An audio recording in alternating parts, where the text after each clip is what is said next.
Hello दोस्तों, bike mechanic rider channel पर आपका स्वागत है। दोस्तों, एक उन्होंने कमेंट में पूछा है, उनकी पैशन प्रो बाइक है, नई बाइक है पैशन प्रो। उनकी कमेंट में पूछा है क्लच दबाते ही बाइक स्टार्ट हो जाती है, ऐसा कहने का मतलब है। तो इसके बारे में जानकारी देने की कोशिश करता हूँ।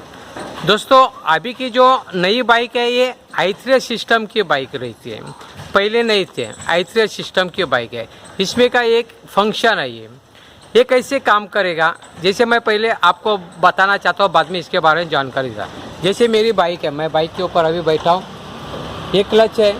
क्लच को अगर मैं ओढ़ता हूँ, आवाज़ सुन सकते आप, बाइक स्टार्ट हो गई।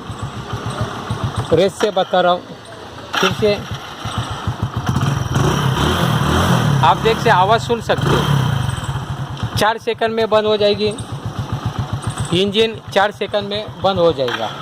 बंद हो गया, फिर से आपको बताओ, क्लच में अपनी ओर खींच रहा हूँ, गाड़ी स्टार्ट हो गई, बाइक स्टार्ट हो गई, 4 सेकंड में बंद हो गई। इसके बारे में बात करते हैं। अभी ये कैसे स्टार्ट होता है, कैसे काम करता है, इसके बारे में हम लोग कोशिश करते हैं, बात बताने की कोशिश। अभी जितनी भी i3 बाइक होती है, i3 कोई भी कंपनी को, तो i3 में एक्चुअली क्या होता है, कभी कभी हम लोग सिग्नल के पास खड़े हो जाते या ट्रैफिक में फंस गए, जहाँ पर ज़्यादा से ज़्यादा समय तक हमारा बीतेगा, बाइक रुक गई है।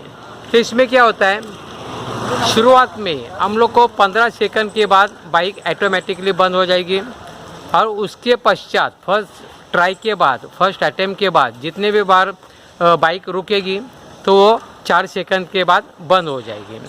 ऐसे क्यों कंपनी ने फंक्शन दिया है, जो माइलेज वो हमें ज़्यादा मिलता है। जैसे मेरी बाइक है तो इसमें 84 किलोमीटर पर लीटर ये माइलेज मुझे कागज़ के ऊपर दिया है, लेकिन मैं चलाने जानता हूँ कैसे चलाना है। तो हाईवे के ऊपर मुझे अबाव 100 किलोमीटर का माइलेज मिलता है 1 लीटर में, चलाने की वजह से, है ना।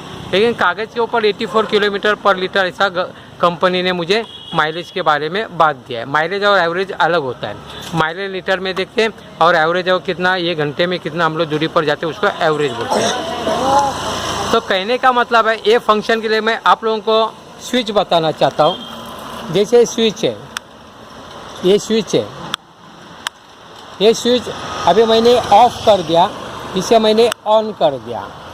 जो ब्लू कलर का मैंने अभी स्विच बताया वो i3 सिस्टम के लिए दिया गया है। जब आप i3 सिस्टम का स्विच अगर ऑन करते हैं तो उस समय जब स्टार्टिंग में आप बाइक स्टार्ट करते हैं, लेकिन कैसा, गियर में डालने के बाद आपको फिर से न्यूट्रल पर आना पड़ेगा। न्यूट्रल पर आने के बाद 15 सेकंड के बाद बाइक बंद हो जाएगा, ऑटोमेटिकली इंजन बाइक का बंद हो जाएगा।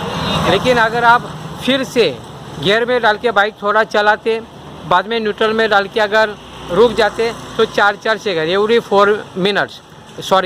4 सेकंड के बाद बाइक का इंजन ऑटोमेटिकली बंद हो जाएगा। जब आप चलते चलते ट्रैफिक में कभी आप फंस गए या सिग्नल पे ज़्यादा देर तक रुकना पड़ेगा, तो इस समय ऑन करके, जो स्विच मैंने बताया, ये स्विच बताया, उसको ऑन करके आपको रखना है, यानी आपका माइलेज, यानी इंजन ही बंद हो जाएगा। फिर बाद में आपको स्टार्ट, जैसे मैंने ऑन रखा है ना, तो इसके लिए आपको फिर बता सकता है। जैसे मैंने अभी क्लच किया, 4 सेकंड के बाद बंद हो जाएगी, है ना, बंद हो गई। फिर से आपको बताया जाता है क्लच है, क्लच को मैंने अपनी ओर खींचा, तो ये मतलब है, यानी उनमें डरने की कुछ बात नहीं। जितने भी i3 सिस्टम की जो बाइक है, इनमें ये फंक्शन दिया है। जो ब्लू कलर का मैंने स्विच बताया उसको ऑन पर रखो, ऑन पर रखने के बाद ये फंक्शन काम करेगा। ऑफ पे रखोगे तो ये फंक्शन काम नहीं करेगा, तो नॉर्मल होएगा। यानी एक्चुअली क्या होता है, जब हम लोग क्लच दबाते, ये 2 तार है, ये 2 तार, ये अगर निकलेगी तार तो ये क्लच i3 सिस्टम काम नहीं करेगा। ये CDI में इसका कनेक्शन जाता है, इसका कनेक्शन CDI में जाता है। ये जो तार निकलेगी, ये 2 तार है, यानी जब हम लोग इसको खींचते हैं, बाइक स्टार्ट होती है, यानी यहाँ पर एक सेंसर के जैसा काम करता है, जिससे क्या होता है, हम लोग को माइलेज ज़्यादा मिलता है। तो आपको समझाने की मैंने कोशिश की, आप समझे होंगे। जितनी भी i3 सिस्टम की जो बाइक होता है उसमें ये फंक्शन दिया है कंपनी ने, माइलेज को बढ़ाने के लिए, यानी फ्यूल है उसको वेस्टेज ना जाए, इसके लिए दिया है ना। लेकिन कभी ये ब्लू बटन ऑन होगा तो भी, ये अगर ऑफ होता, ब्लू बटन ऑफ होगा तो नॉर्मल बाइक होगी, वो ऑटोमेटिकली काम नहीं करेगा। ऑन रहता तभी i3 सिस्टम काम करता है, ये मतलब। दोस्तों इस प्रकार की छोटी बात लेकिन बड़े काम की बात मैं आप लोगों के लिए हमेशा लेके आते रहता हूँ। आपको अगर वीडियो अच्छा लगता है तो प्लीज़ लाइक करें अपने दोस्तों मित्रों के साथ। अभी तो आपने मेरे चैनल को अगर सब्सक्राइब नहीं किया रहेगा तो प्लीज़ सब्सक्राइब करिए। आपने मेरा वीडियो देखा, जय हिंद।